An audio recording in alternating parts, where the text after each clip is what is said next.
परवरदिगार आलम खालिक़े कायनात रब्बे लम यज़ल व ला यज़ाल ने कुरान मजीद में ऐलान फरमाया, लक़द कान लकुम फी रसूलिल्लाहि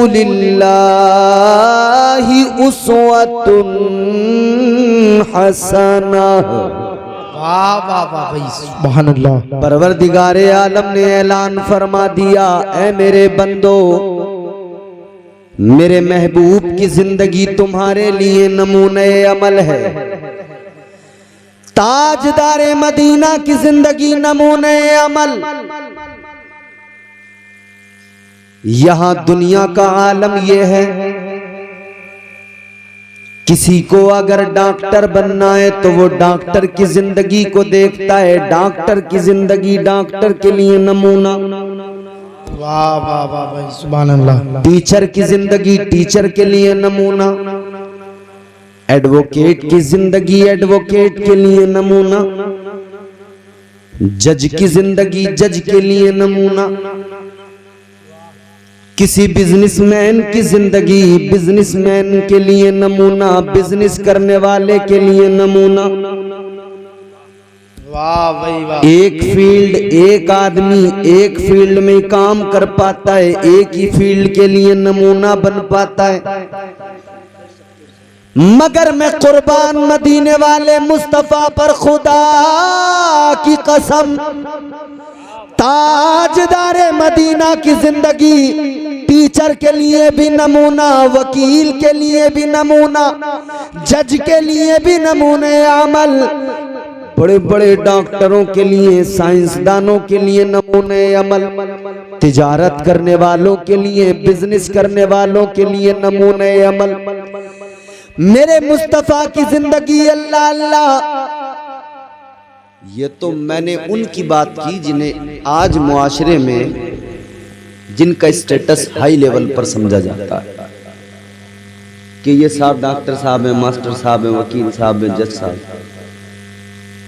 लेकिन अगर कोई गरीब इंसान है, अगर कोई मजदूर इंसान है, अगर कोई खेती किसानी करने वाला, जानवर पाल कर अपना गुजारा करने वाला इंसान है, अगर उसके ख्याल में ये बात आए कि मेरे आका की जिंदगी मेरे लिए नमूना है या नहीं, बिजनेसमैन के लिए तो है नमूना, मेरे लिए भी है या नहीं। ताजदारे मदीना मुस्तफा जाने रहमत की जिंदगी, गरीब इंसान, जानवर पालने वाला, बकरियां चराने वाला, वो भी देख ले मेरे मुस्तफा ने 1400 साल पहले वो काम भी किए, बकरियां भी चराई, ताकि गरीब को ये एहसास न रहे कि मेरे लिए मेरे आका की जिंदगी नमूना नहीं है। हर इंसान के लिए, हर तबके के लिए, हर शोबे के लिए ताजदारे मदीना की जिंदगी नमूना, हर तरह से मेरे आका की जिंदगी नमूना। वाह वाह वाह, सुभान अल्लाह, जिंदाबाद जिंदाबाद, वाह सुभान अल्लाह। और फिर हुजूर ने हर चीज को खोलकर उम्मत के सामने बिल्कुल वाज़ेह फरमा दिया।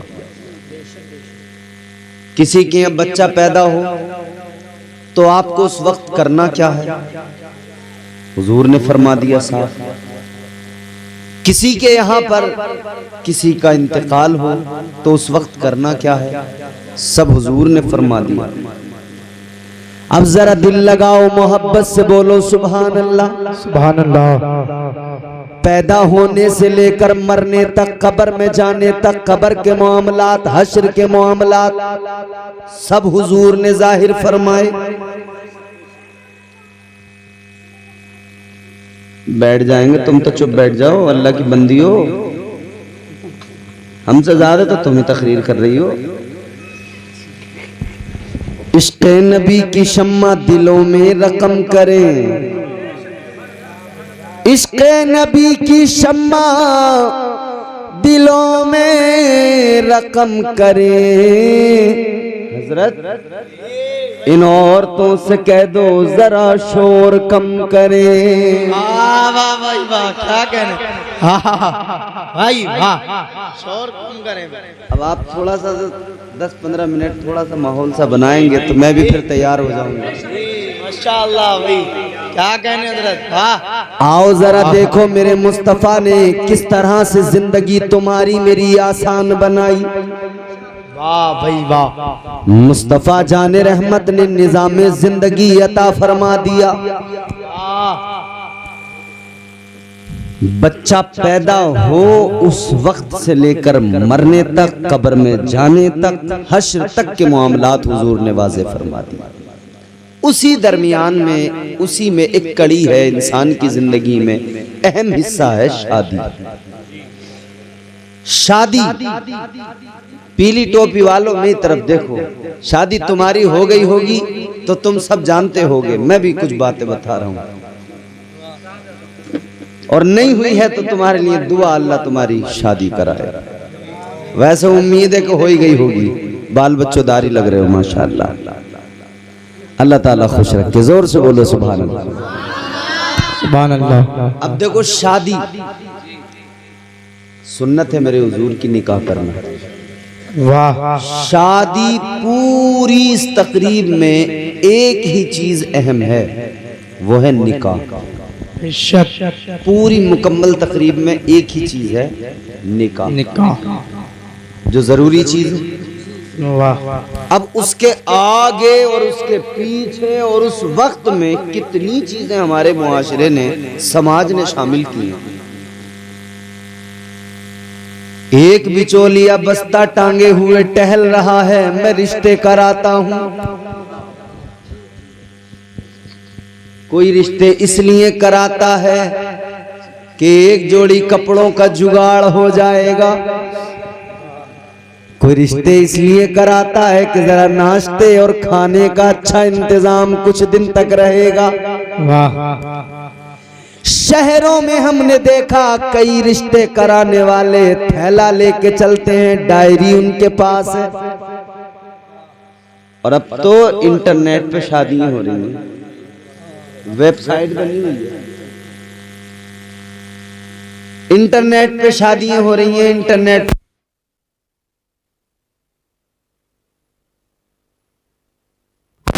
लड़का ये है, ये है, ये है, ये। अब आप जाओ उसमें देखो, छांटो, जो तुम्हारे हिसाब का हो उसके नंबर पे आप कांटेक्ट कर लीजिए, मैसेज कर लीजिए, व्हाट्सएप कर लीजिए, रिश्ता अपना आगे बढ़ा लीजिए। पहले लोग रिश्ते कराते थे, अब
मगर यहाँ गड़बड़ सबसे पहली बिचौलिया ही पैदा कर देता है। सबसे पहले काम खराब बिचौलिया ही करता है। ये लड़के वाला बैठा है चारपाई पर, सेठ बना हुआ, ये समझ रहा मेरे पास आसामी मेरा बेटा। बिचौलिया एक से एक आके टकरा रहा, प्रधान कर नहीं रहे, 5 लाख का रिश्ता है, करा दूं, देख लो। कहता है बोले लड़की ऐसी है देखोगे तो भूख भाग जाएगी। कई बार देख के भूख ही भाग जाती है, 2-3 दिन खाना ही नहीं खाया जाता। रिश्ता जब ये कराएगा तो झूठ की बुनियाद पर पहला काम ये, अगर किसी पे 2 बीघा जमीन है सीधा 20 बीघा बना देगा। अगर किसी डॉक्टर के पास में थोड़ा बहुत काम करता है कंपाउंडरी, तो सीधा उसे MBBS डॉक्टर बता के रिश्ता कराएगा। परचूनी की दुकान पे किसी का सामान उठाता है, लाता है, रखता है, रिश्ते के टाइम पे बोले ये दुकान इसकी, ये मालिक है। इतना तगड़ा झूठ, अल्लाह रे। याद रखना मेरे अजीजों, झूठ की बुनियाद पर कभी रिश्ते न जोड़ना, इसलिए कि झूठ की बुनियाद पर रिश्ता अगर जोड़ा जाएगा तो वो रिश्ता चूंकि झूठ की बुनियाद पर होगा, उसमें शैतान की मदाखलत हो जाएगी, उसमें दुश्वारियां पैदा होती रहेंगी, उसमें दिक्कतें आती रहेंगी। याद रहे, अगर दुश्वारियों से खुद को बचना है और बचाना है तो रिश्ते करो।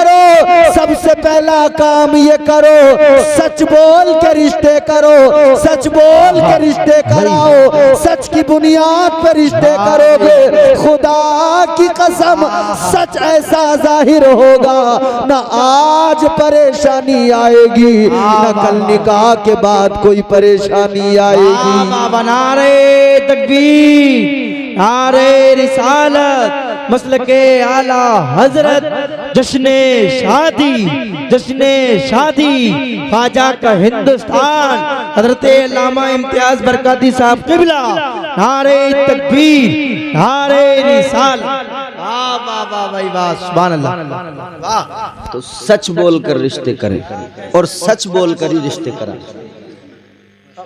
अच्छा, अब आदमी एक और तरीका है इसमें, रिश्ते की बात जब चलती है ना, जैसे हम किसी के पास गए, वीडियो बन रही है माशाल्लाह, नूर की बरसात, MS अशरफी, 2 चैनल, आपको YouTube पे पूरी वीडियो मिलेगी तकरीर की, परेशान मत होइएगा, बस बात सुन लीजिएगा। तो होता क्या है जनाब, किसी के पास गए कि साहब आपका बेटा है, हम चाह रहे हैं फला जगह से आप रिश्ता कर लो। तो सबसे पहले वो साहब कहते हैं कि वो अभी इरादा नहीं है शादी का, रिश्ते तो बहुत आ रहे हैं। अभी एक आया था, वो कह रहा था 2 लाख की मंगनी करवा दूंगा। अभी आया था, वो कह रहा था साहब इतने कैश दिलवा दूंगा आपको, 8 लाख 10 लाख। ये बड़ी दिक्कत है। मगर वाले हमने कह दिया देखो साहब, हमारे तो कोई डिमांड है नहीं, तेरी डिमांड भी कोई नहीं है, और तू कह रहा कि 5 लाख का रिश्ता आ रहा, डिमांड भी कोई है नहीं। कभी ऐसा न करें। मगर साहब मैं अब जरा सा अपना एक और रुख दिखाता हूं, सिक्के का दूसरा रुख, तस्वीर का दूसरा रुख, सिक्के का दूसरा पहलू। इसमें सिर्फ लड़के वाले जिम्मेदार नहीं है, लड़की वाले बराबर के जिम्मेदार हैं। लड़की वाला भी ये चाहता है कोई बहुत ऊंचा घराना, बहुत ऊंचा खानदान मिल जाए। और अब तो मालूम करते हैं लड़के के नाम पे कोई प्लॉट है कि नहीं। दुकान अगर कोई चला रहा है तो बोले ये तो साहब साजे की है, इसकी अलग थोड़ी है। तो तू रिश्ता शुरू करने से पहले ही कह रहा कि दुकान इसकी अलग होनी चाहिए, तो तू उसे अलग करना चाह रहा पहले।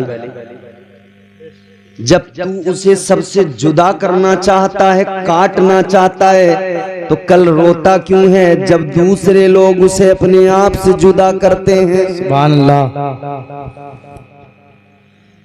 आज लड़की वालों को अगर रिश्ता बताया जाए कि लड़का बड़ा नेक है मगर गरीब है,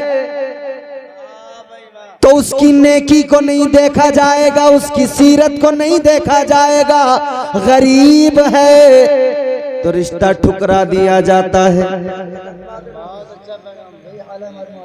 तो जब तूने नेक लड़के को, दीनदार को ठुकरा दिया तो अब तेरी जीभ बाहर क्यों निकल रही है कार देते हुए?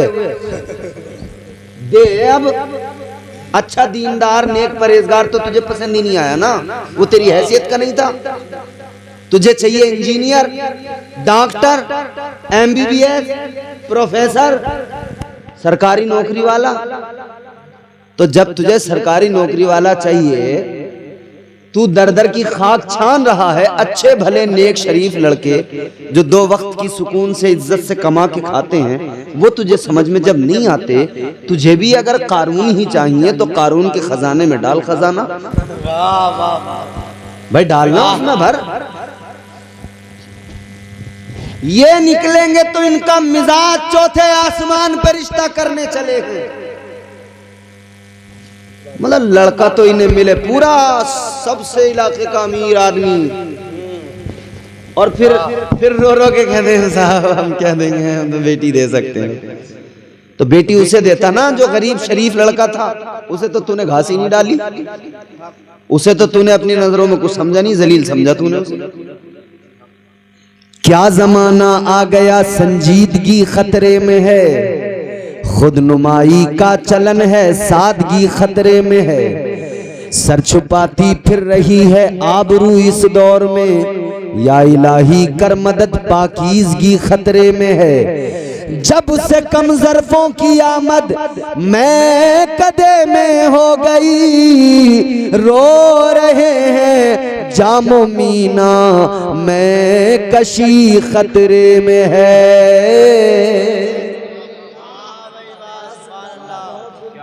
दोनों तरफ से मामलात बराबर रखो। मेरे हुजूर का फरमान है, आका ने फरमाया दीनदारी की बुनियाद पर रिश्ते करो।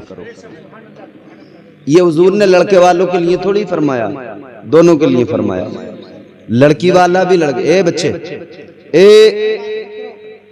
लड़की वाला भी लड़के वाला भी, दोनों के लिए जरूरी है कि दीनदारी की बुनियाद पर रिश्ते करें। लड़के वाला भी दीनदारी की बुनियाद पर रिश्ता करे, लड़की वाला भी दीनदारी की बुनियाद पर रिश्ता करे तो काम बिल्कुल चौकस रहेगा। अब यहाँ तो दौलत देख के लड़की का बाप रिश्ता करता है, तो फिर उसमें 1-2 ऐब भी हो लड़के में तो ये नजरअंदाज करता है। बताने वाला बताता है कि साहब 50 बीघा जमीन है, 2 ही भाई है, 25-25 बीघा नाम पे आ रही है। घर देखो तो बड़ा आलीशान है, बड़ा साहब इनका इलाके में नाम है, मगर बोले जरा सी कमी है, लड़का जरा सा कभी कभी बोले वो नशा कर लेता, शराब पी लेता, आजकल वो चलता है ना मालदार लोग। तो ये जाहिल उल्लू का पट्टा उसकी दौलत के सबब कहता हाँ चलो खैर थोड़ा बहुत। तूने अपनी लड़की के लिए शराबी देखा, तूने दौलत देखी और शराबी देख लिया। एक बार नबी के तरीके को अपना कर तो देखता, नबी के फरमान पे अमल करके तो देखता। तू दौलत न देख कर दीनदार देखता। खुदा की कसम अगर अल्लाह ताला ने तेरी बेटी के मुकद्दर में ऐश लिखा है, तू फकीर के हाथ में हाथ दे दे, गरीब के हाथ में हाथ दे दे, शर्त ये वो दीनदार हो। तू हाथ दे दे, रिस्क देने वाला परवरदिगार है, अल्लाह की जात पे भरोसा तो कर ले। खुदा की कसम अगर मुकद्दर में ऐश है तो गरीब के घर जाएगी, गरीब के घर को जन्नत बना देगी।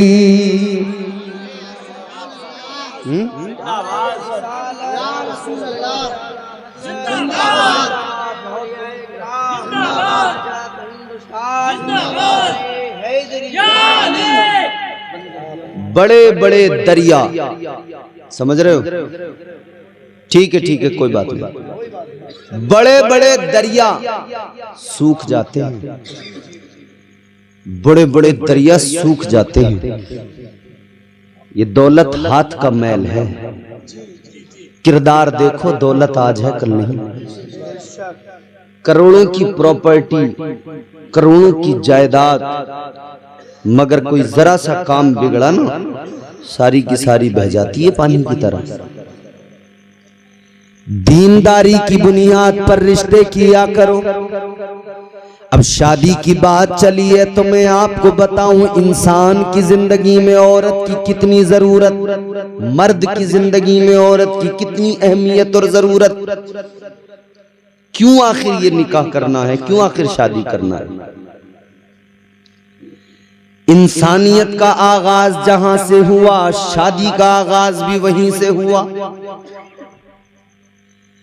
अल्लाह ताला ने पहले इंसान, पहले बशर हजरत आदम अलैहिस्सलाम को पैदा फरमाया। तुम्हारे मेरे नस्ल इंसानी के बाप अबुल बशर हजरत आदम अलैहिस्सलाम को परवरदिगार ने पैदा फरमाया। अल्लाह ने बनाया, रूह डाली, फरिश्तों को हुक्म दिया सजदा करो।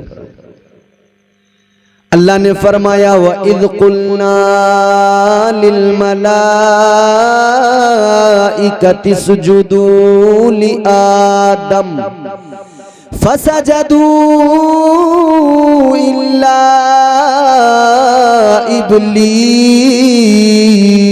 इब्लीस। अल्लाह ने फरिश्तों को हुक्म दिया आदम को सजदा करो।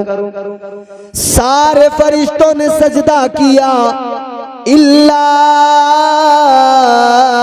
इब्लीस, सिवाय इब्लीस के।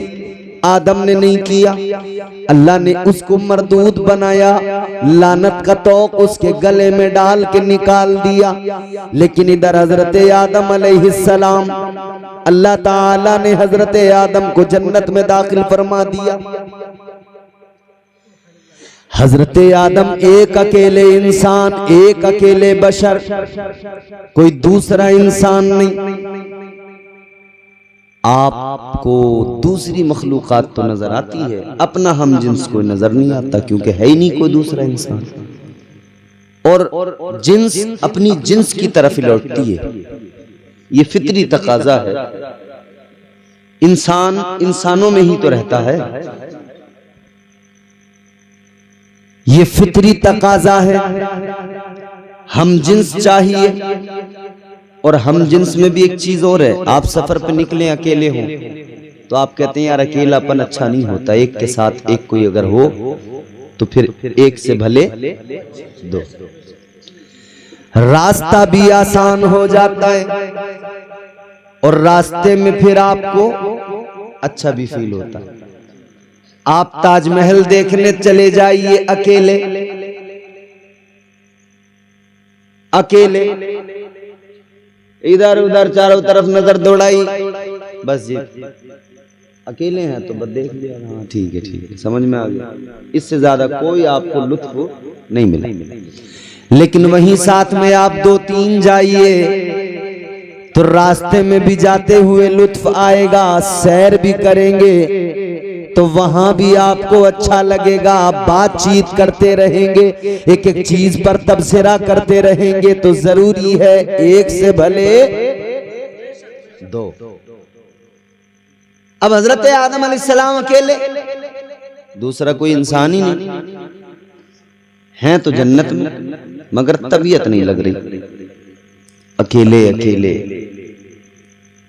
खैर इस जमाने में जो है ना, वो अकेलापन खत्म करने के लिए ये प्लेट हाथ में है, ये मोबाइल। पहले आदमी अकेलापन दूर करने के लिए किताबें पढ़ता था। पहले सुबह को गांव देहात में भी अखबार पढ़ने वाले लोग काफी थे, अब तो अखबार पढ़ने वाले भी नहीं रहे। अखबार वाली कंपनियां जैसे तैसे अपना काम चला रही हैं, क्योंकि उठते ही सुबह ही 5G चल पड़ा ना। अब जियो धनाधन है, धनाधन है। उठते ही किसी ने न्यूज चालू कर दी, किसी ने गाना चालू कर दिया, किसी ने जो फिल्म चालू कर दी, औरतों ने सीरियल चालू कर दिया। किचन में काम कर रही है, खाना बना रही है तो सीरियल सामने से लगा हुआ है स्टैंड पे मोबाइल। पहले औरतें जल्दी अपना काम समेटती थी कि भाई फला टाइम पे सीरियल आएगा, सास भी कभी बहू थी। अब हमें वो देखना, तो टाइम से पहले फ्री हुई, अब आके बैठ गए साहब। एक बार तो लड़ाई होती थी कि रिमोट अब किसी के कब्जे में नहीं जाएगा, अब सीरियल चलेगा। मगर अब तो किचन में है तो देख रही है, बच्चे को दूध पिला रही है तो देख रही है, खाना निकाल के दे रही है तो देख रही है, कपड़े धो रही है तब भी साइड में को रखा है। अजीब जमाना है मेरे अजीजों। रात को खाना वाना खा लिया, बिस्तर पे लेट गए, तो मियाँ लेट गए बेड पे, बच्चे को लिटा लिया, फिर बेगम साहिबा लेट गई। अम्मिया ने अपना निकाला, उन्होंने अपनी मर्जी की चीजें देखना शुरू की। बेगम साहिबा ने अपना निकाला, वो अपनी मर्जी की चीजें देख रही हैं। बच्चा कभी मियाँ अब्बा को देख रहा, कभी अम्मा को देख रहा। या अल्लाह कैसी मुसीबत, ये किस काम में लग गया, ये किस काम में लग गया। कहां से तरबियत होगी इन्हें, फुर्सती कहां है तरबियत करने की। या तो अपना काम है या मोबाइल है। बच्चा बीच में लेटा, अम्मा अब्बा को देख के परेशान है। मगर जैसे ही थोड़ा सा बड़ा होने लगा, उसने कहा काम चलेगा नहीं ऐसे। तो पहले तो वो कभी अब्बा वाले में यूं देखने लगा, कभी उसमें समझ में ना आया तो अम्मा वाले में। कुछ और थोड़ा सा बड़ा हुआ तो बाप अपनी मर्जी की फिल्म देख रहा था, मगर बच्चा रोने लगा मोबाइल चाहिए। अब मजबूरी से देना पड़ा। इसने मियाँ बच्चे 2-2 घंटे 3-3 घंटे बस वही देख रहे, नानी तेरी मोरनी को मोर ले गए। उसे इतने कोई 10-10 बार देख लेते हैं, समझ रहे हो, 10-10 बार। अल्लाह रहम करे। पहले बच्चों को हमने देखा था घर के बुजुर्ग अपने पास में रात को अपने पास लेटाकर कभी नाते सुनाते थे, कभी कलमे सिखाते थे, कभी दीन बताते थे। आज माँ बाप खुद दीनदारी की बात नहीं करते, बच्चे को कैसे दीनदारी सिखाएंगे, ये खुद फिल्में देख रहे हैं। तो बच्चा भी जैसे जैसे बड़ा होता है, अब उसे भी मोबाइल की जरूरत पड़ती है। अभी ये सिने बलूग को नहीं पहुंचता है, अभी ये बालिग भी नहीं हुआ कि माँ बाप से लड़ने लगा, कहते हैं अम्मा मोबाइल अपना अलग चाहिए। अब ये रोता है, माँ बाप दोनों देख रहे हैं। अब इसकी माँ इसके बाप पे प्रेशर बनाती है, चलो दे दो, चलो दे दो। उनके बच्चे पे भी तो है, उनके बच्चे पे भी तो है। अच्छा अब ये उनके बच्चे पे, इनके बच्चे पे, इसका भी बड़ा। वो बच्चा भी कहता है तुम मेरे माँ बाप कैसे हो, तुम मुझे प्यार ही नहीं करते, मैं तुम्हारा ही हूं, किसी और का सौतेला तो नहीं हूं। देखो उन्होंने अपने बेटे को दिलाया नहीं मोबाइल। बच्चे मोबाइल में, जवान मोबाइल में, अब्बा मोबाइल में, अम्मा मोबाइल में, बुड्ढा मोबाइल में, बुड्ढी मोबाइल में, जिसे देखो मोबाइल में। या अल्लाह कैसा भाई, एक जरूरत जिस चीज की जहां तक हो वहां तक तो इस्तेमाल आदमी करे। जब बेतहाशा हो जाए तो फिर मुसीबत के सिवा और कुछ तो है नहीं। अच्छा क्या काम ऐसा बाकी है जो मोबाइल पे नहीं। जवानों को देखो, इनकी आशिकी मोबाइल पे। अब जाड़े आ रहे हैं, लिहाफ में पूरी तरह से पैक होके अंदर से करेगा हेलो तबीयत ठीक है तुम्हारी, क्या खाया था आज। अच्छा जितने शादीशुदा लोग बैठे हैं, एक बात ईमानदारी से बताओ, आप कहीं बाहर हैं, बीवी घर से फोन करे, आप कितनी बात करते हैं। हेलो अस्सलाम वालेकुम, हाँ वालेकुम सलाम। कि वो बच्चे की दवाई आनी थी कि हाँ फला ऐसा कर लियो वैसा कर लियो और उससे दवाई आ जाएगी और वो भैया ला देगा और यूं हो जाएगा, काम की बात है, चल ठीक है फिर खुदा हाफिज। और शादी से पहले क्या खाया था? अच्छा, हमारे यहाँ तो ऐसे होता है, तुम्हारे यहाँ कैसे? अच्छा, रिश्ता जैसे ही होता है ना, रिश्ता वो बीच का जासूस पता नहीं कौन होता है। अभी दूसरा ही तीसरा ही दिन होता है कि नंबर इधर का उधर, उधर का इधर। और अगर वहां मोबाइल नहीं है आरिश भाई, तो ये मजनू साहब पहली फुर्सत में यही काम करते हैं कि मोबाइल पहुंचवाओ बस पहली फुर्सत में, बोले पैसे हम लगा। चाहे अब्बा की कुठिया में से गेहूं बेच के मोबाइल देना पड़े, मगर मोबाइल भेजेंगे। सारी सारी रात मोबाइल पे बात कर कर के पीला हो गया रंग इसका। अम्मा अब्बा परेशान, शादी करीब आ गई, इसे क्या हो गया? अब्बा कह रहे हैं बेटे हकीम को दिखा ले। मगर अब्बा को क्या पता रात में लिहाफ में मुंह दबा के क्या कर रहा है। सारी रात जब सोएगा नहीं तो कैसे इसके चेहरे पे चमक आएगी? सारी रात सोएगा नहीं तो पीला ही पड़ेगा। गुल गए गुलशन गए, अंगूर खट्टे रह गए, सारे आशिक मर गए, उल्लू के पट्टे रह गए। नौजवानों, अपनी जवानियों का ख्याल करो, अपनी जवानियों को पाकीज़ा बनाओ। मुझे बड़ी खुशी होती है उस वक्त में जब कई नौजवान ऐसे मिलते हैं जो कहते हैं हजरत जी हम रात को जब सोते हैं उस वक्त तक नींद नहीं आती जब तक के हम आपका बयान न सुन ले, जब तक के नाते न सुन ले, जब तक के उलमा की तकरीरें न सुन ले, दिल खुश हो जाता है। या अल्लाह, ऐसे हालात में भी ऐसे नौजवान मौजूद हैं। इधर तो सारी दुनिया गाने सुन सुन के सो रही है, मगर याद रहे आज भी नबी के दीवाने मौजूद हैं। जब तक वो नबी का जिक्र नहीं सुनते, खुदा की कसम आज भी उन्हें नींद नहीं आती है।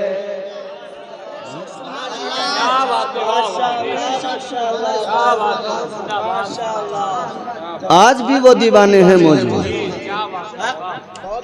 आज भी वो दीवाने मौजूद हैं जिनके अंदर, जिनके सीनों के अंदर हुजूर का इश्क है।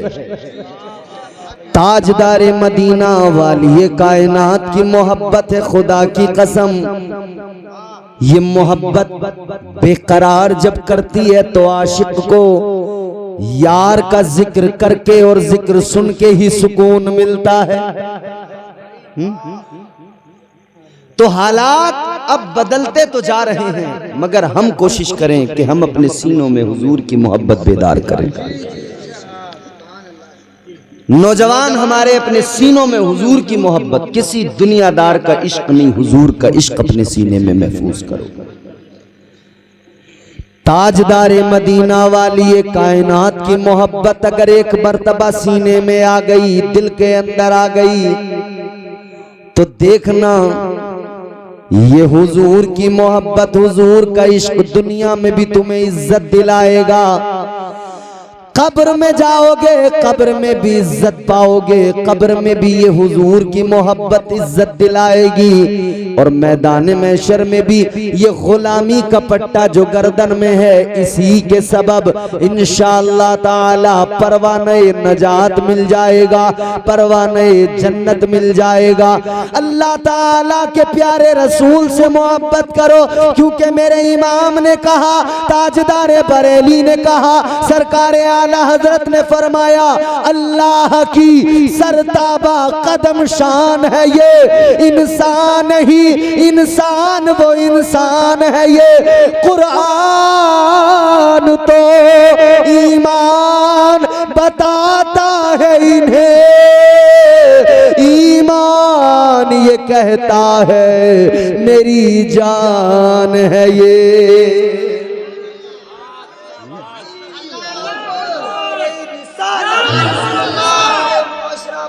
जिंदाबाद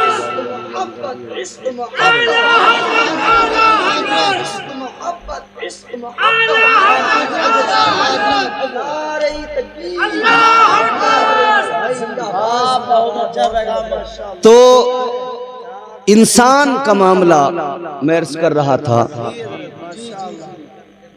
कि हम जिन साथ में हो तो तबीयत लगती है। हजरत आदम अलैहिस्सलाम अकेले जन्नत में हैं, मगर जरा एक थोड़ा सा एक एहसास है अकेलेपन का। अकेलेपन की वजह से थोड़े से उदास हैं जन्नत के अंदर भी। तो अल्लाह ताला ने अकेलेपन को दूर करने के लिए परवरदिगार ने दूसरा इंसान जो बनाया वो मर्द नहीं बनाया बल्कि औरत को अल्लाह ने पैदा फरमाया। अल्लाह ताला ने मिजाज दे दिया। मर्द की जिंदगी में औरत की अहमियत ये है, औरत ना हो तो इसके दिल को करार नहीं आएगा। अच्छा, यहां मैं इंसानियत की बात कर रहा हूं, यहां मैं तसव्वुफ की बात नहीं कर रहा, और नफ्स मुतमइन्ना जो आला तरीन मंजिल नफ्स की जब वहां पे बंदा पहुंचता है कैफियत बदलती है, उस सब की बात नहीं कर रहा मैं भी। वहां तो फिर इंसान सारी दुनिया से, सारी कायनात से बेखबर और बेगाना हो जाता है, उससे फिर किसी से कोई मतलब ही नहीं रहता। बस वो एक ही जात के जलवों में गुम होता है, वो मुस्तफ़ा की जात होती है। बस हर लम्हा उसकी जबान जिक्र खुदा और जिक्र मुस्तफ़ा से तर रहती है। मगर आम इंसानियत के लिए अल्लाह ने एक मिजाज दिया है कि हजरत आदम अलैहिस्सलाम पहले इंसान, मगर अकेलेपन की वजह से थोड़े मायूस थे, जन्नत के अंदर थे मगर फिर भी अकेलापन खल रहा था, तो अल्लाह ने औरत को पैदा किया। एक रोज हजरत आदम जन्नत के अंदर सो रहे हैं, आराम फरमा रहे हैं।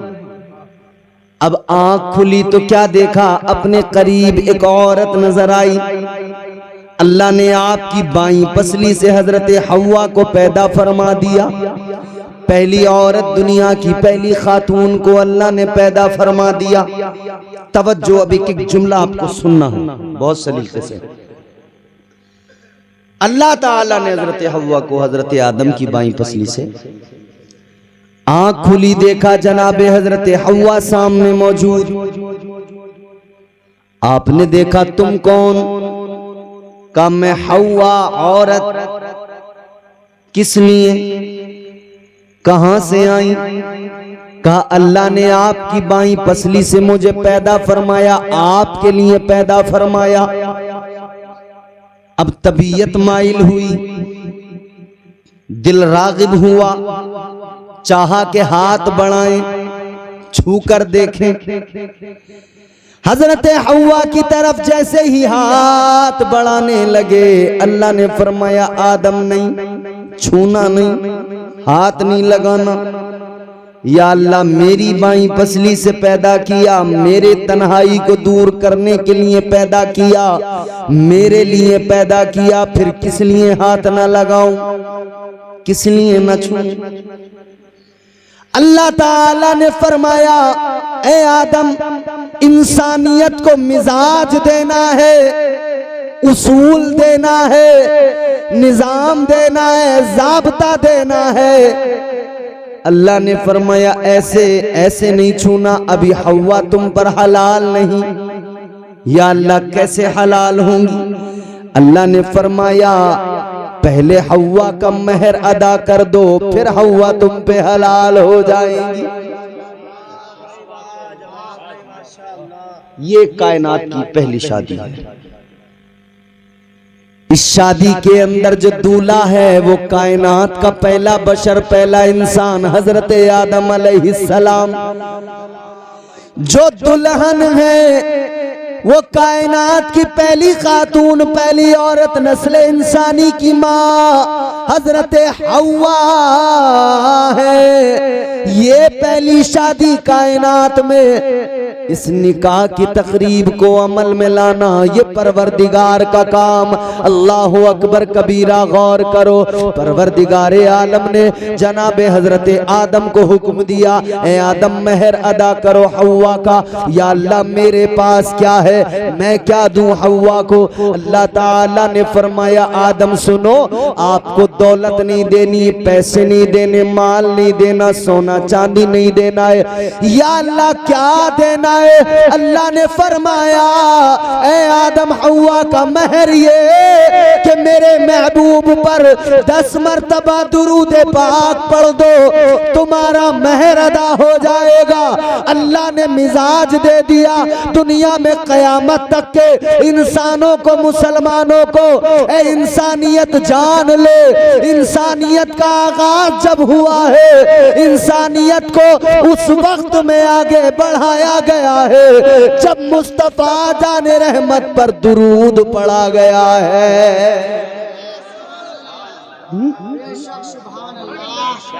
जब दुरूद मुस्तफा पे पढ़ा गया है तब इंसानियत को आगे बढ़ाया गया।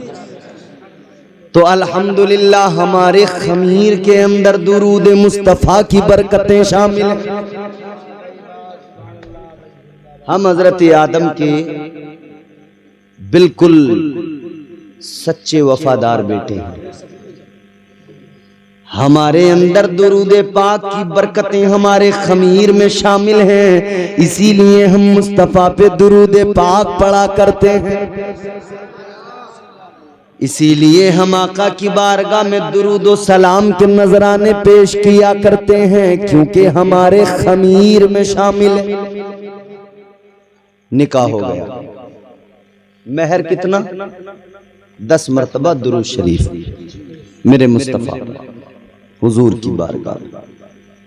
अच्छा, महर, इससे ये पता तो लग गया कि महर निकाह का बहुत ही इंपॉर्टेंट हिस्सा है।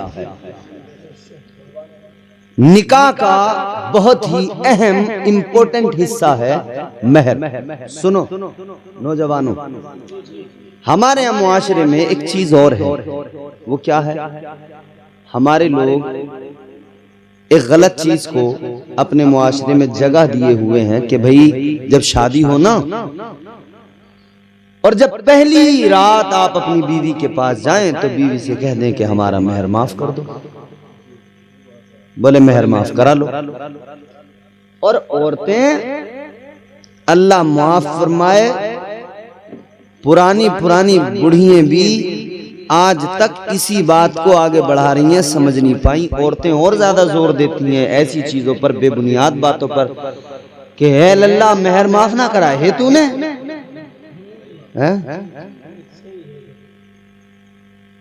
महर माफ कराने की चीज ही कब है? अबे महर देने के लिए होता, माफ कराने के लिए नहीं। माफ कराने के लिए होता तो महर की जरूरत ही फिर क्या थी? पहले से अल्लाह माफ नहीं फरमा देता। लेकिन अल्लाह ने महर को जरूरी करार दिया, मतलब महर माफ कराने से काम देना पड़ेगा। अब 2 किस्में हैं, एक तो ये कि उसी वक्त अदा कर दे, एक ये कि तू बाद में अदा कर दे। अगर उस वक्त तेरे पास इतना नहीं है हिसाब तो उधार वाला भी सिस्टम है, मगर देना पड़ेगा, हर हाल में देना पड़ेगा। जितनी जान छुड़ाए हुए बैठे हो दे दो, मौत का कोई भरोसा नहीं। औरत का हक है। और फिर ऐसा भी नहीं है कि दे दिए, मान लो 25,000 का महर था या 50,000 का, तो दे दिए और अगले दिन कहना लिए वो पैसे दे दिए, जरा काम है।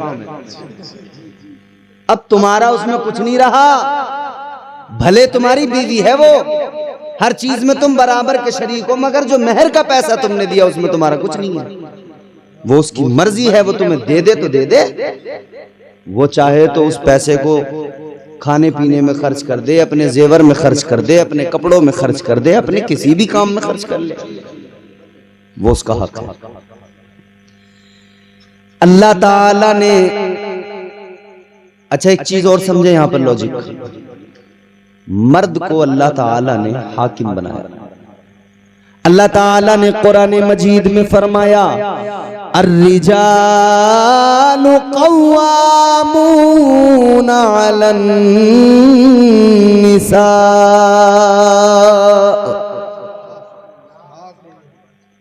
मर्द को अल्लाह ने हाकिम बनाया, औरत को हाकिम नहीं बनाया, मर्द को हाकिम बनाया। समझे जरा बात को, मर्द को अल्लाह ने हाकिम बनाया।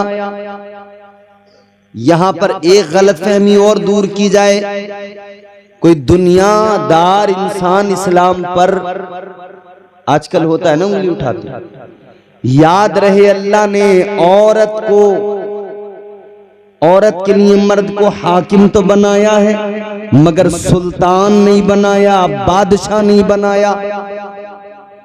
क्योंकि बादशाह अगर जालिम हो तो जुल्म करता है, जाबिर हो तो जबर करता है। मुमकिन था अगर अल्लाह बादशाह का दर्जा देता, सुल्तान का दर्जा देता, ये जालिम बन के जुल्म करता। आज भी हैं ऐसे लोग जो जुल्म कर रहे हैं, अल्लाह उन्हें हिदायत दे। कई औरतें अपने आदमियों को परेशान कर रही हैं, अल्लाह उन्हें भी हिदायत दे। अल्लाह ताला ने हाकिम बनाया, सुल्तान नहीं बनाया, बादशाह नहीं बनाया, हाकिम बनाया। मतलब औरत को जो उसका शोहर हुक्म दे वो उस पर अमल करे। उसमें भी गुंजाइश ये रखी, अगर नाजायज व हराम काम की इजाजत शोहर दे, हुक्म दे, हरगिज न माने, शरीयत के खिलाफ कभी न जाए। शोहर अगर नाजायज काम का हुक्म दे कभी न माने, हमेशा इनकार करे। और जायज काम का अगर शोहर हुक्म दे फौरन मान ले, शोहर की बात पे अमल कर ले। शोहर की बात को मानना बेहद जरूरी, शोहर की बात पर अमल करना बेहद जरूरी है। अजीजाने गिरामीउल कद्र गौर कीजिए, जल्दी बात को खत्म करना है। अल्लाह ताला ने मर्द को हाकिम बनाया। और एक बात और याद रहे, ये आगे आगे मर्द चलता है, पीछे पीछे औरत चलती है।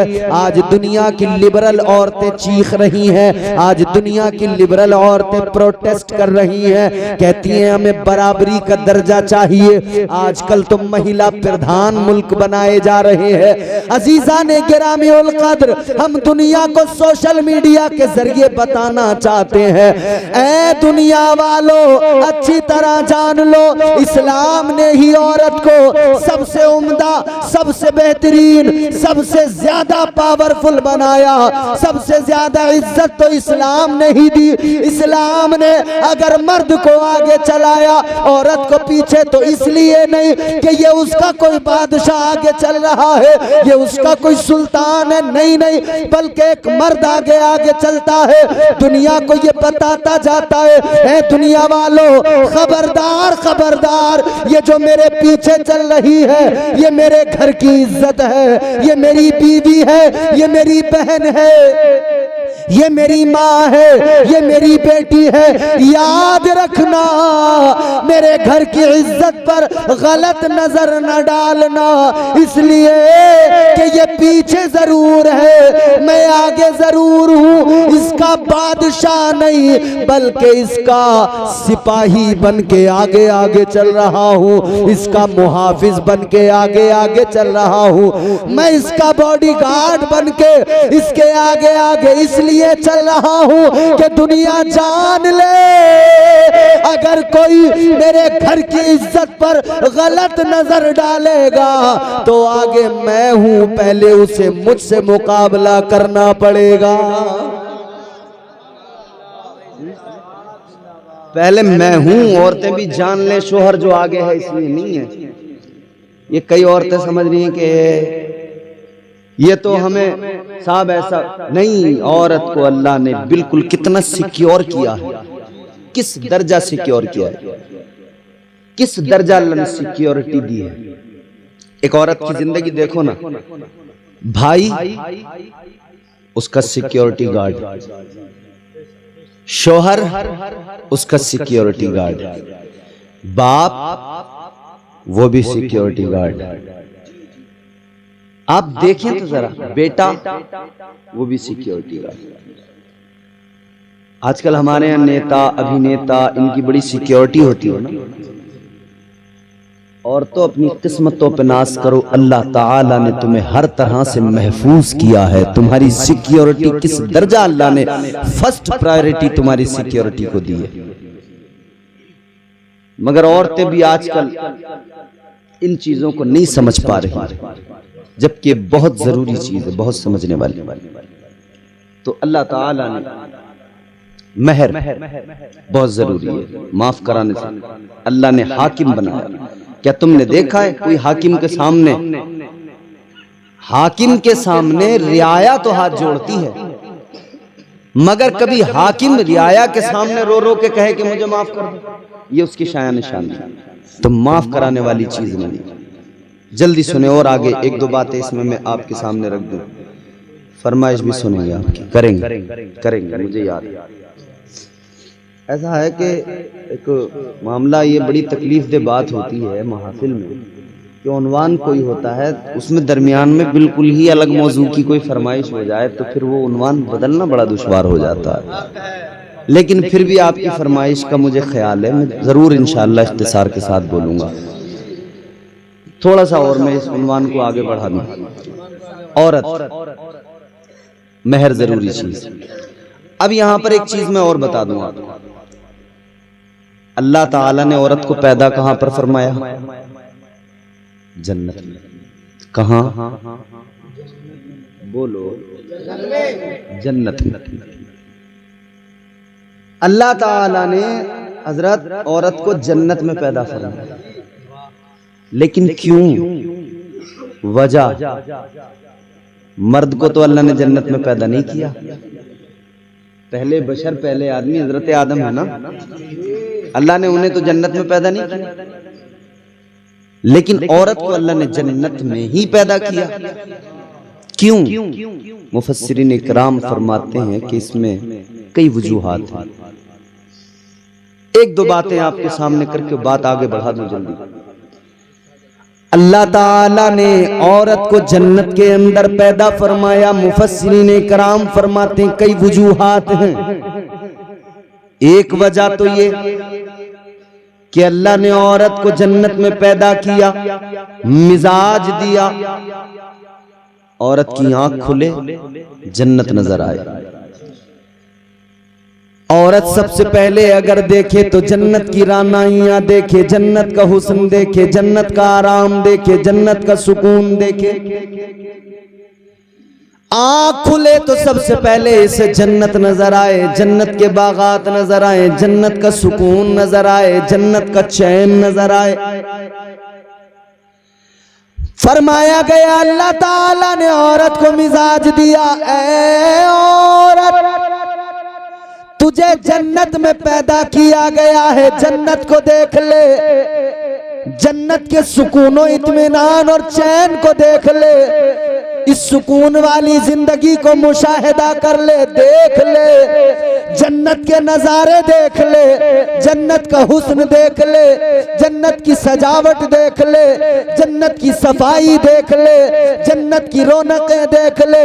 अल्लाह ने मिजाज दिया, ऐ औरत आज देख ले, इसलिए कि कल तुझे दुनिया में जाना है, अपना एक घर बसाना है। आज देख कर जा, कल जब तू अपना घर बनाए बसाए तो अपने घर को जन्नत का नमूना बना देना।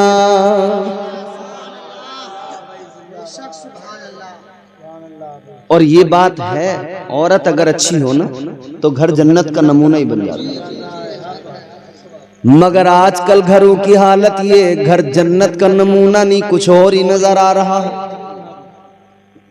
पूरा दिन इतनी हाय हाय है, मियाँ बीवी में देखो तो बनी नहीं रही है बात बिल्कुल।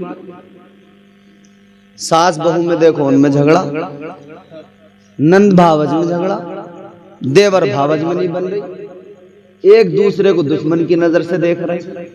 ये घर जन्नत का नमूना बना? ऐसा होता है जन्नत का नमूना? आदमी बाहर है तो खुश है, घर में आते ही परेशान। जबकि होना क्या चाहिए, घर में आए तो उसे सुकून मिले, घर में आए तो उसे आराम मिले। मगर जैसे उसने कदम रखा वैसे इन्होंने जो अपनी अपनी सबने सुनाई, अम्मा अपनी सब, बेटे ये तेरी लुगाई मुझे ऐसे कह रही थी, और वह कह रही है तुम्हारी अम्मी ने मेरा जीना हराम कर दिया है, मैं बड़ी परेशान हूं, मैं अपने घर जा रही हूं और आने की नहीं हूं लौट के, और तुम देखते रहियो, तुम कितना बुलाने वाले हो, पंचायत बिठाऊंगी मैं, अब पंचों के सामने मुझे लेके जाइयो। वहां दियो जवाब तुम। अब ये बेचारा परेशान, या अल्लाह मैं करूं क्या, अम्मा को देखूं या अपनी बीवी को देखूं, किसे देखूं। और छोटे बहन भाई कह रहे हैं शादी से पहले तो हमसे बड़ी मोहब्बत थी, बड़े अच्छे थे, बदल गए। ये जो हमारी भाभी है इसने तो कर दिया सब कुछ, ये तो पढ़ाती है आफत हर तरफ से। अच्छा, बीवी की तरफ से भी इल्जाम उसके सर पे है, और बीवी इल्जाम दे रही है अपनी माँ बहनों के आगे, मुझे समझते ही कहाँ है, मैं तो नौकरानी हूँ इस घर की, काम करने आई हूँ, बस झाड़ू पोंछे करने, यहाँ इन्हें गिरदे खिलाने आई हूँ थोप थोप के। हालात ये, अल्लाह रहम फरमाए। मगर अजीजों सोचो जरा, अल्लाह ने औरत को घर को जन्नत का नमूना बनाने का मिजाज दिया, और घरों में आफत इतनी। अब मियाँ बीवी में बिल्कुल बात नहीं बन रही, लड़ाई जो 8 दिन हो गए बात करे हुए, घर में रहती है तो इसका हाल ये है कि बिल्कुल लीचड़ी सनीचड़ी, गंदे कपड़ों में, बड़े बड़े दाग धब्बे कपड़ों पे, मुंह कई दिन धोएगी नहीं साबुन से। घर में मियाँ बिल्कुल नाराज है, खफा है। और जब कहीं पड़ोस में आ जाए शादी, जैसे असलम भाई की आ गई शादी, कहाँ है असलम भाई, दिखाई नहीं दे रहे। अच्छा माशाल्लाह। अब जैसे ही सुबह को असलम भाई बनेंगे दूल्हा, फिर देखियो तुम, बच्चे अपनी माओं को पहचानना छोड़ देंगे, कहेंगे तो कोई अलग आ गई। बिल्कुल ऐसे मुंह बिल्कुल ऐसा हो जाएगा, ये इसका है ही नहीं, किसी और का लगवा के लाइए। कई किस्म के तो हाजी जी पाउडर आ रहे हैं, 12 खानों का डिब्बा आ गया, 6 खानों का, उसमें झाड़ू डुबो गई लगा के उस पर फिर फेरनी पड़े। वो इन्हें मेहनत भी बहुत करें उसके लिए, पहले एक में लगाएंगी, फिर उसे दन दूसरे वाले में झाड़ू लगाए दन, फिर छोटी झाड़ू, वो छोटी वाली फिर यहाँ पलकों पे लगा रही है, कभी आंखों में और पलकें ये लंबी दिखाई दे रही हैं। और जब पता लगा कि हकीकत, तो बोले इसकी तो बहुत छोटी है, तो नकली लगा के आई है।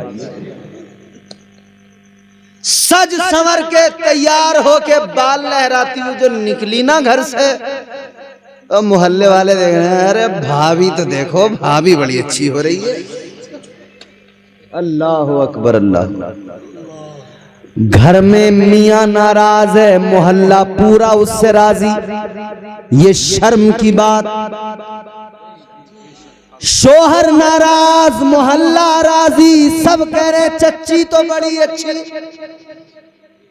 बड़ी मोहब्बत से बोलती है, चाय भी पिलाती है, शोहर को रोटी देने को ढंग से तैयार नहीं, तू कह रहा है चच्ची बड़ी अच्छी।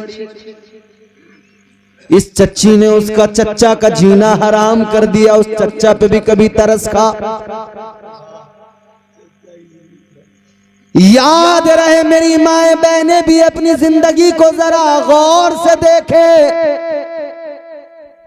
घर में साफ सुथरी रहें ताकि शोहर खुश रहे। और हुक्म ये दिया गया जब बाहर जाएं तो फिर पुराने बोसीदा बेकार से कपड़े पहन के जाएं। बाहर जाएं तो ऐसे कपड़े पहन के जाएं कि कोई कपड़ों की चमक देख के भी माइल ना हो। मगर घर में अब तो ये कह रही हैं ये वाला सूट, तो ये 2 सूट हमने बाहर आने जाने के लिए, शबिया बारात के लिए रखे हैं, कहीं अच्छे बुरे में किसी के जाना पड़े, देखो बिया बारात के लिए भी 2-4 सूट होने चाहिए। और घर में ये तो घर में पहनने की है, इसमें क्या, घर में ऐसे ही पहन लें। वो 80-80 रुपए के 60-60 रुपए के टुकड़े बेचते फिर रहे हैं। दरवाजे बैठ के वही ले लेगी, कोई फूल फंकड़ी का, कोई सर्कस वालों के जैसे कपड़े लेकर और वही पहने फिर रही, घर में वही रपटा फिर। अबे घर में अच्छे पहन, कीमती लिबास घर में पहन, ताकि तेरा शोहर तुझे देखे तो उसके दिमाग में तेरे सिवा किसी का ख्याल ही नहीं आए। फिर कह रही है इनका चक्कर चल लिया कहीं। अबे तू ही तो चलवा रही है चक्कर, तूने नंबर ही क्यों आने दिया चक्कर चलने का? बंठन के रहे इसके सामने देखें फिर इसकी कहीं और नजरें जाएं तो। अब जब तू इसके सामने लीचड़ी बनी रहेगी तो फिर क्यों कह रही है इससे क्या चक्कर चल लिया? खबरदार खबरदार, अपने शोहरों को जरा राजी रखो, खुश रखो। और हुजूर ने सख्ती से फरमाया है कि औरत को चाहिए अगर शोहर बुलाए फौरन जाए, इनकार न करे। बल्कि यहां तक हुजूर ने फरमाया, माजरत के साथ अर्ज कर रहा हूं, जरूरी है ये, हुजूर ने यहां तक इरशाद फरमाया अगर जिस औरत को, अगर मर्द शोहर ने अगर बीवी को बुलाया अपने पास और वो नहीं आई, तमाम रात अल्लाह के फरिश्ते उस पर लानत भेजते, गुनहगार होगी। शोहर का हर हुक्म माने, शोहर की हर बात पे अमल करे। क्या तुम भूल गए यही तो पैगाम हमें मिला है, मुस्तफा की शहजादी ने यही तो सिखाया है। सैयदा तैयबा मखदूमे कायनात हजरत फातिमतुज़ ज़हरा, मेरे नबी की प्यारी शहजादी की सीरत यही तो है। सारी जिंदगी हजरत अली को राजी रखा, कभी कोई शिकायत नहीं, कभी कोई शिकवा नहीं, गुर्बत में जिंदगी गुजार दी। जबकि नबी की शहजादी, कायनात के सब खजाने उनके कदमों में। अगर वो चाहे तो जन्नत से कपड़े आ जाएं, जन्नत से खाना आ जाए, ये शान सैयदा की। मगर देखो जरा, कभी कोई फरमाइश मौला अली से नहीं की, कभी कोई फरमाइश, कोई डिमांड नहीं। हमेशा सब्र और शुक्र की जिंदगी गुजारी।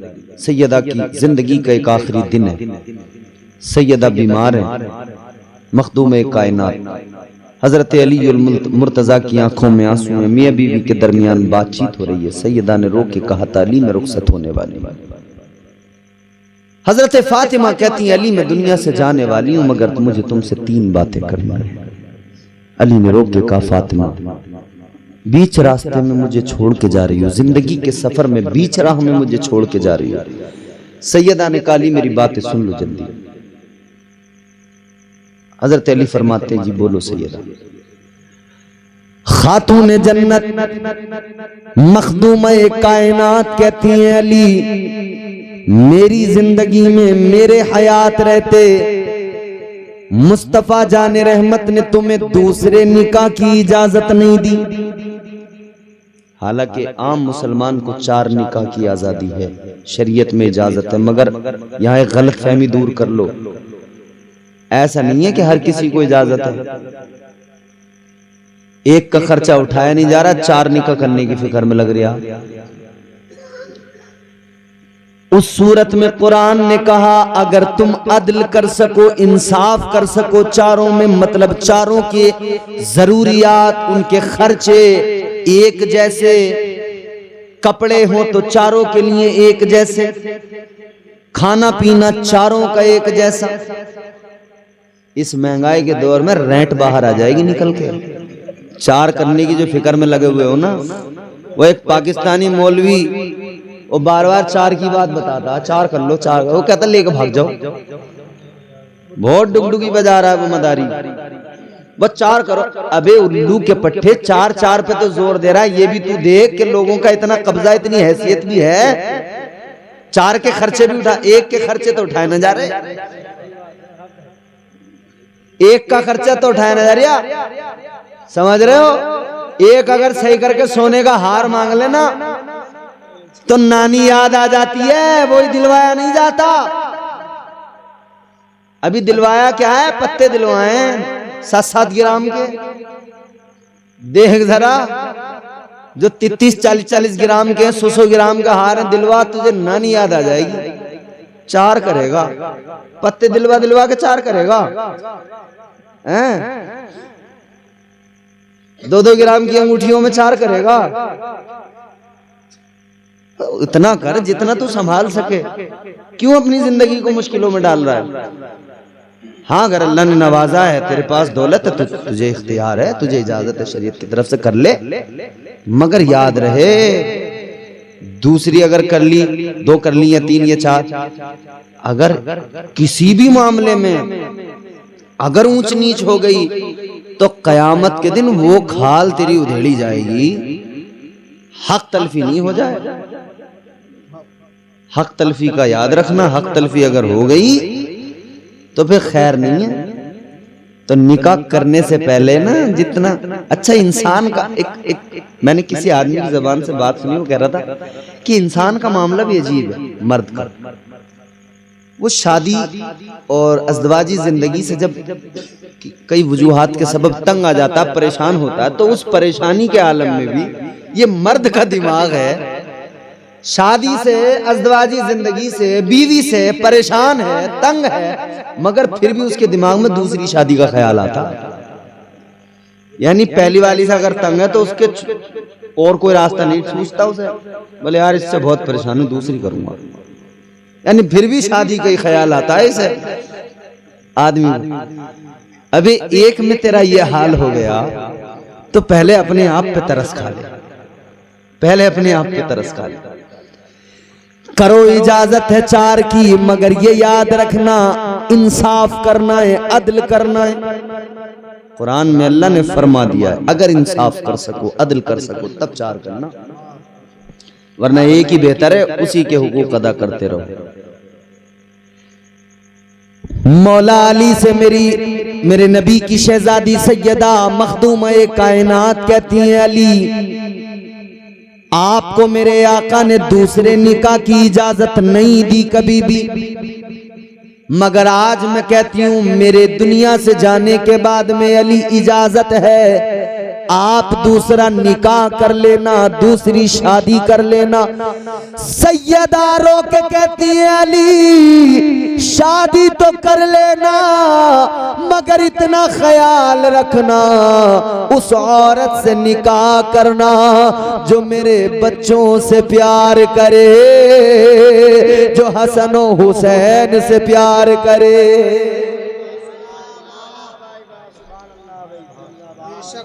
कहती है अली दूसरी बात,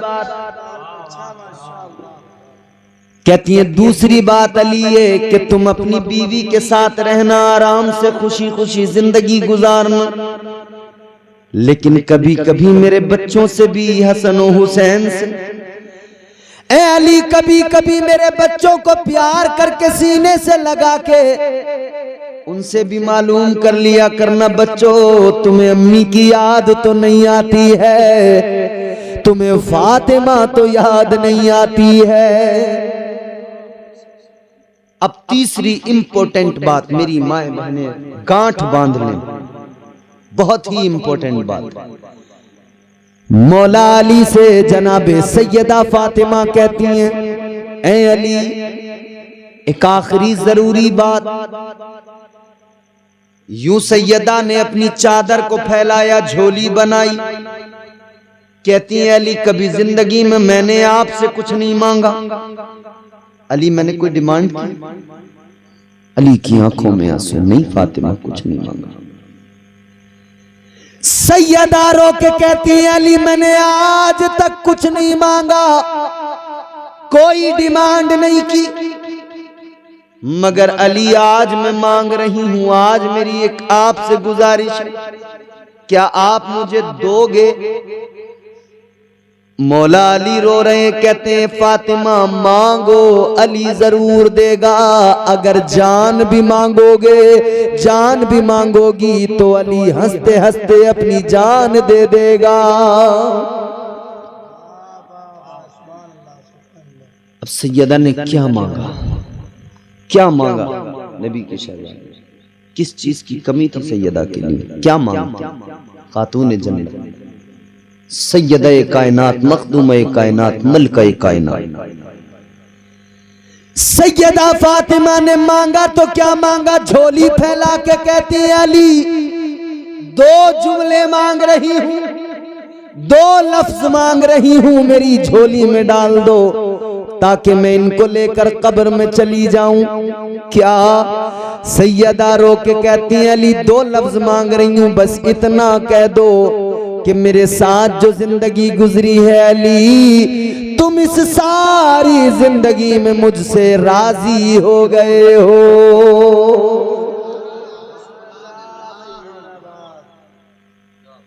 अली बस इतना कह दो कि तुम मुझसे राजी हो। यहां तो औरत मर्द का दिल दुखा के जरा सा एहसास नहीं है, झुकने को तैयार नहीं है, मगर सैयदा सिखा रही है अगर शोहर नाराज है तो याद रहे ना अल्लाह राजी है ना रसूल अल्लाह राजी है। शोहर की रजा में है रजा। मौला अली ने इतना सुना, रो के कहने लगे सैयदा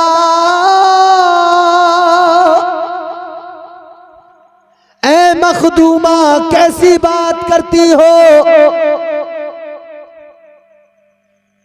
तुमने मेरी बीवी बनकर मुझे हर तरह से खुश रखा है, मेरी खिदमत की है, राजी बरजा रही हो, सब्र शुक्र के साथ जिंदगी गुजारी।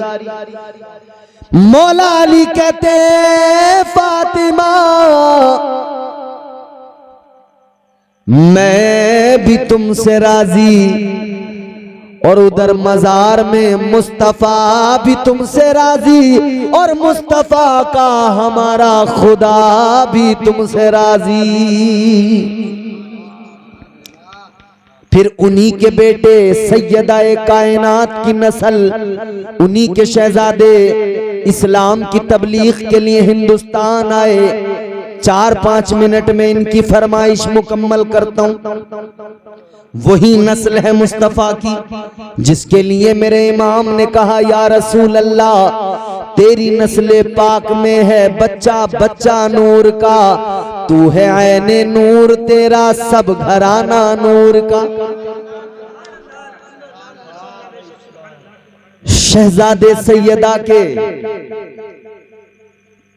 हिंदुस्तान की सरजमीन पर मेरे आका के हुक्म से आए सुल्तानुल औलिया फिल हिंद ख्वाजा-ए ख्वाजगान,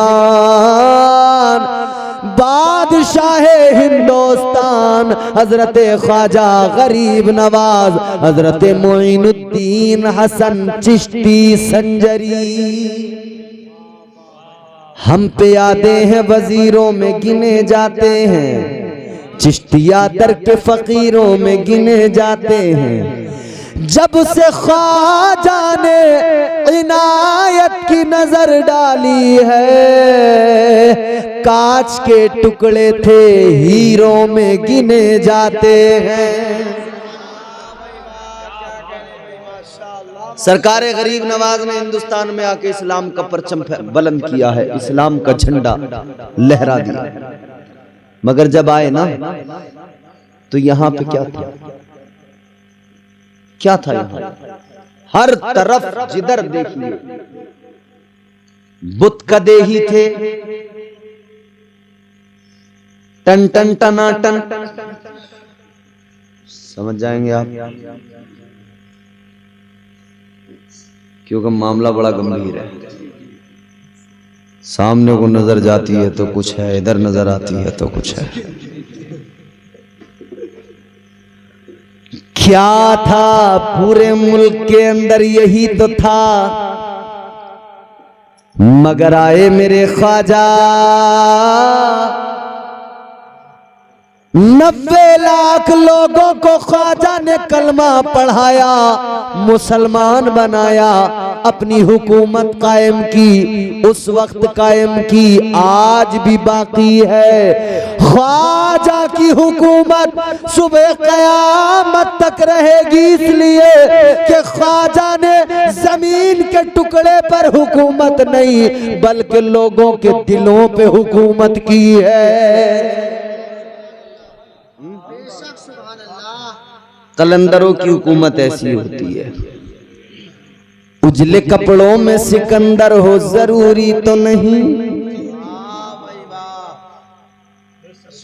मैले कपड़ों में कलंदर भी तो हो सकता है। बिल्कुल सफेद कड़क स्त्री कलफ लगे हुए कपड़े, नेताजी घर से निकलेंगे यूं लगेगा बगले भगत हैं। मगर अंदर का मामला इस कदर खराब है, इससे मार लिया उससे मार लिया, इधर से गटक गए उधर से गटक गए, भ्रष्टाचार इतना, करप्शन इतना, अंदर तमाम गंदगी ही गंदगी। खा गया जाने कि क्या क्या खा गया और डकार नहीं ले रहा, छोटे से लेकर बड़े तक। गांव का प्रधान भी है तो कमी थोड़ी छोड़ लिया। कॉलोनियां आ रही हैं सरकार की तरफ से, 5-5 हजार ये मार रहा उसमें। कॉलोनी है उसमें लैट्रिन तक ना छोड़ी ने तो। अल्लाह रहम करे, रस्ते खा गया, कॉलोनी खा गया।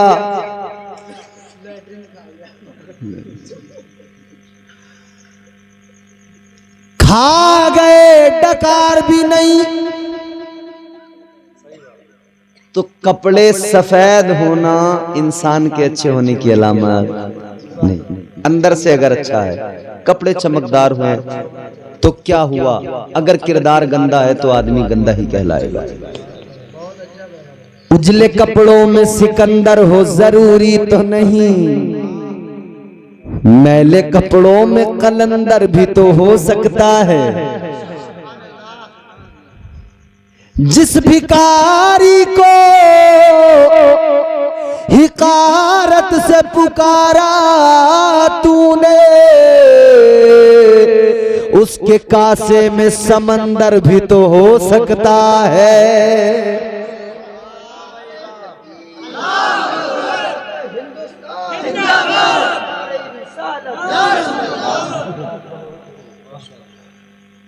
गौर कीजिए, कासे में समंदर भी तो हो सकता है। आरिश भाई, कासा ही तो था मेरे गरीब नवाज का।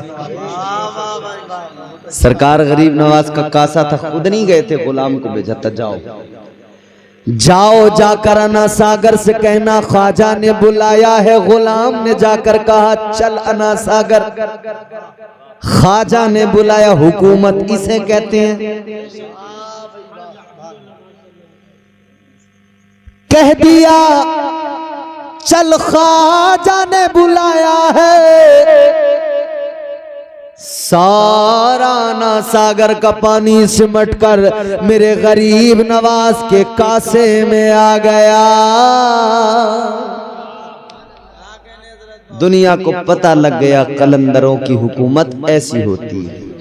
हिंदुस्तान में गरीब नवाज सरकार की हुकूमत ऐसी है। बगदाद में गौसे आजम की हुकूमत, वो पीराने पीर हैं, पीरों के पीर हैं। ताजदारी सरवरी बगदाद में। अब हाजी साहब ने इतनी अच्छी अच्छी नातें पढ़ दी कि मैं तो डर रहा था। मैंने कहा भाई मैं नात पढ़ूंगा तो खामखा लोग कहीं ऐसा ना हो सुन के उठ के चले जाए। ताजदारी सरवरी बगदाद में, ताजदारी सरवरी बगदाद में,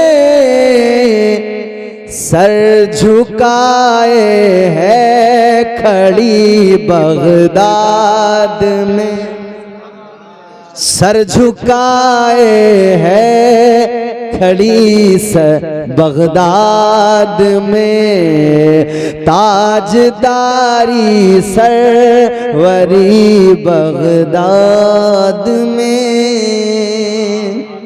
आइए हिंदुस्तान, सरकार गरीब नवाज हैं, इधर हिंदुस्तान में आए हैं। एक घराना है पंडितों का, ब्राह्मणों का, बड़े सबसे उस वक्त के पंडित जी, और वो बड़े उस वक्त के पुजारी। उनको एक बेटी, उनके पास बड़ी खूबसूरत भी और बहुत समझदार भी, और उसका किरदार भी साफ सुथरा, और बाप बेटी से मोहब्बत करता है बहुत। बाप को बेटी से प्यार ज्यादा होता है बेटे के मुकाबले। बाप भी जानता है कि ये तो मेरे माल का वारिस है, बस इसे तो उसके आगे कुछ और नहीं दिखेगा, मगर बेटी वो होती है कि बाप के लिए अपनी हस्ती फना कर देती है। बेटी बहुत मोहब्बत करती है बाप से, और बाप बेटी से बड़ी मोहब्बत करता है। तो बेटी एक दिन कहने लगी, अब्बा आप जाते हैं, ये लेकर जाते हैं। कहाँ जाते हैं? लोटे में दूध होता है। कहा बेटी ये दूध है, मैं लेके जाता हूँ अपने भगवान के आगे, वहां पे ये दूध चढ़ाता हूँ। उसने कहा कि आज हमें जाने दिया जाए। कहने लगी मैं भी जाना चाहती हूँ।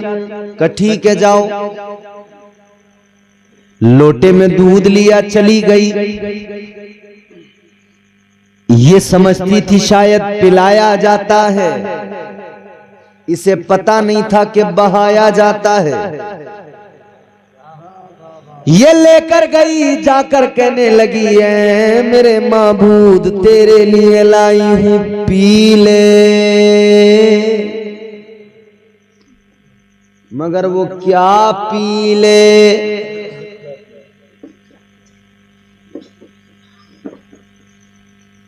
जो पहले कभी होते थे टीले, वो कैसे पी ले? कहा पी ले, मगर कोई हरकत नहीं। जब कोई हरकत नहीं तो इसने फिर कहा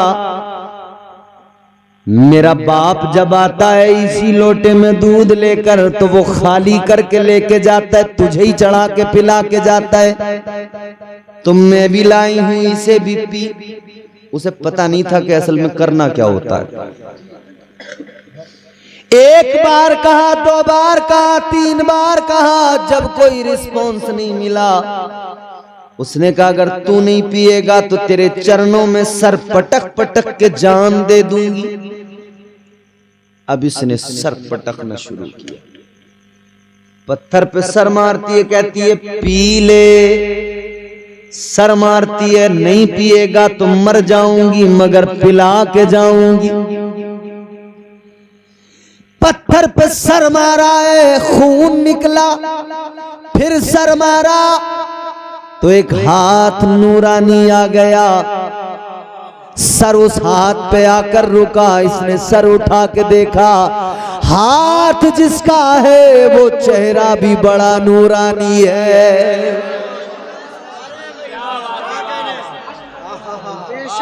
ताजदारे अजमेर सरकारे गरीब नवाज मौजूद है। कहने लगी बाबा कौन है आप? कहा बेटी मैं तो जो हूं, मगर ये बता क्यों अपनी जान देने पर आमादा है? कहती है क्या करूं, मेरा माबूद मुझसे नाराज है, मेरा माबूद मुझसे रूठ गया है, क्या करूं? कहा क्या मतलब? कहा मैं दूध पिलाने आई थी मगर पी नहीं रहा है।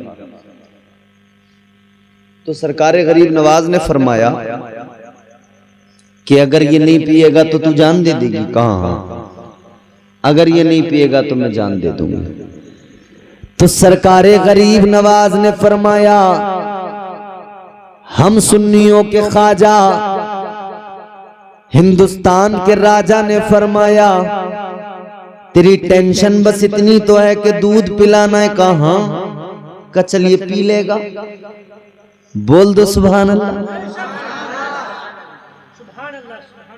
का मेरे कहने से नहीं पिया, आपके कहने से कैसे पिएगा? सरकारे गरीब नवाज ने फरमाया हुक्म जब मेरा होगा तो इसे पीना ही पड़ेगा।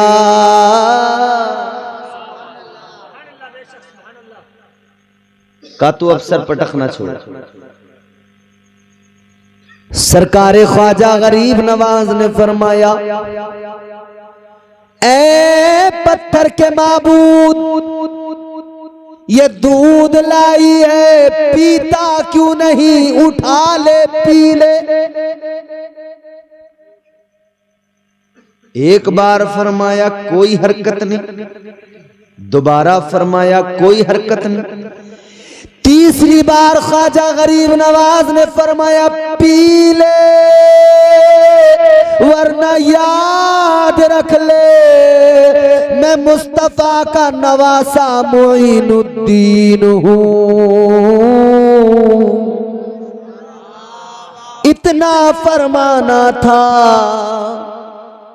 हरकत हो गई, हिला, हिल हिल के उठाया, लगाया, गट गट गट गट अंदर सारा पी लिया। ये भी खुश हो गई, मेरा माबूद राजी हो गया। अब ये घर चली, चूंकि पत्थर पे सर पटक रही थी ना, तो सर से खून भी निकला था।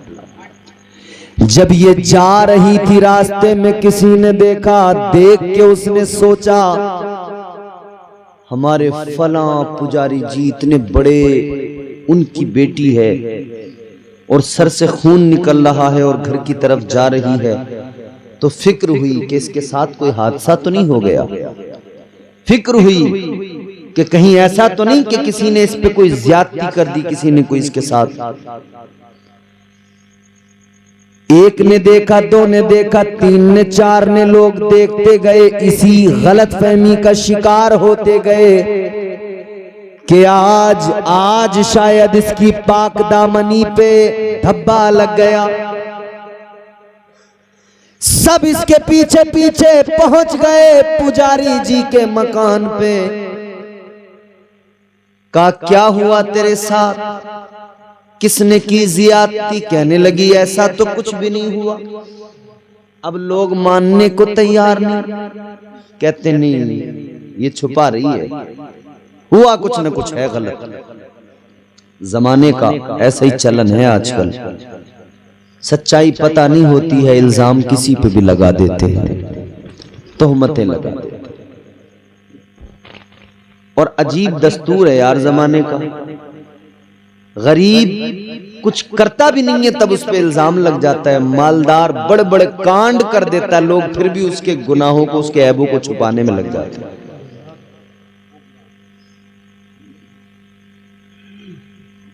जिनके आंगन में अमीरी का शजर लगता है, जिनके आंगन में अमीरी का शजर लगता है, उनका हर ऐब जमाने को हुनर लगता है। मिले उरूज तो इंसानियत की हद में रहो, यही तो वक्त है कुदरत के आजमाने का। लोग कहने लगे कोई न कोई गड़बड़ है।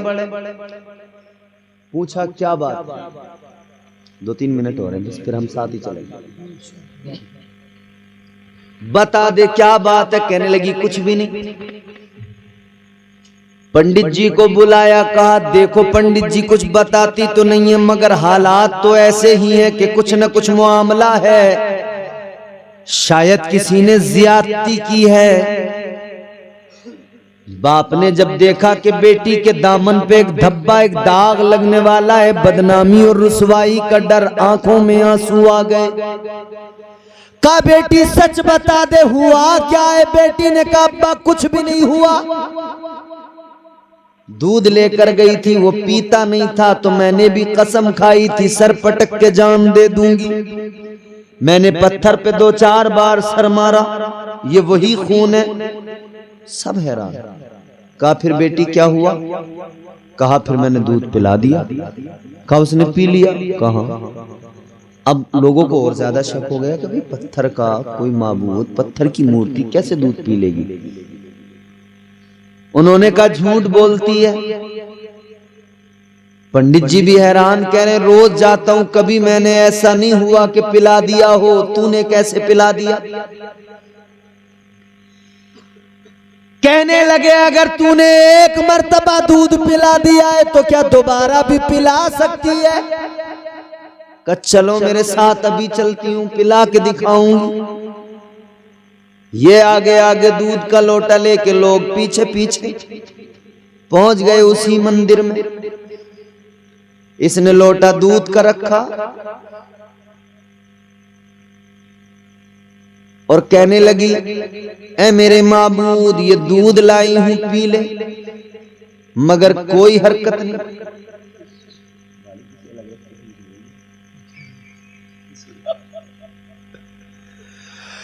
कहने लगी पी ले, तेरे लिए लाई हूं। मगर कोई हरकत नहीं, कोई रिस्पॉन्स नहीं। अब लोग कहने लगे झूठ ही बोल रही थी, देखो हमने कहा था नहीं। अब इसने कहा कि बात अब इज्जत पे आ गई है, दामन पे दाग लगने जा रहा है।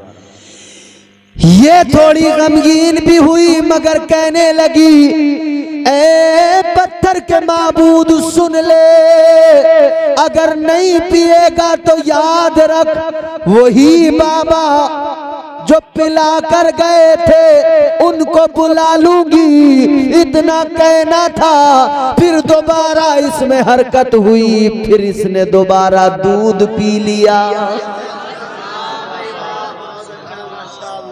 अब जब इसने दोबारा पी लिया तो लोग भी देख के हैरान हो गए, आंखें फटी रह गई। इससे बोले कौन थे वो बाबा?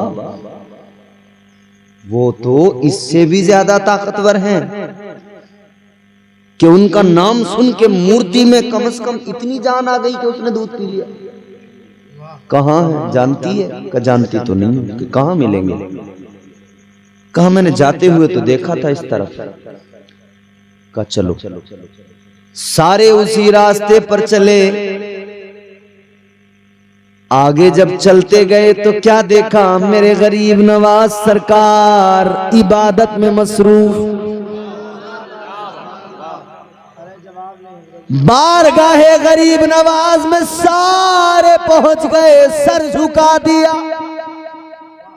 कहने लगे हम जान गए, अब तक हमने जिसकी इबादत की वो खुदा नहीं, आप खुदा हो। आप तो उससे ज्यादा ताकतवर, अब हम आपकी इबादत करेंगे। मेरे सरकार गरीब नवाज ने फरमाया सुनो, न वो खुदा न मैं खुदा। खुदा तो वो जिसने मुझे भी पैदा किया, उस पत्थर को भी पैदा किया, वो परवरदिगार है। ऐ लोगों, ना उसकी इबादत करो ना मेरी इबादत करो। इबादत करना है तो अपने खालिक, अपने परवरदिगार की इबादत करो।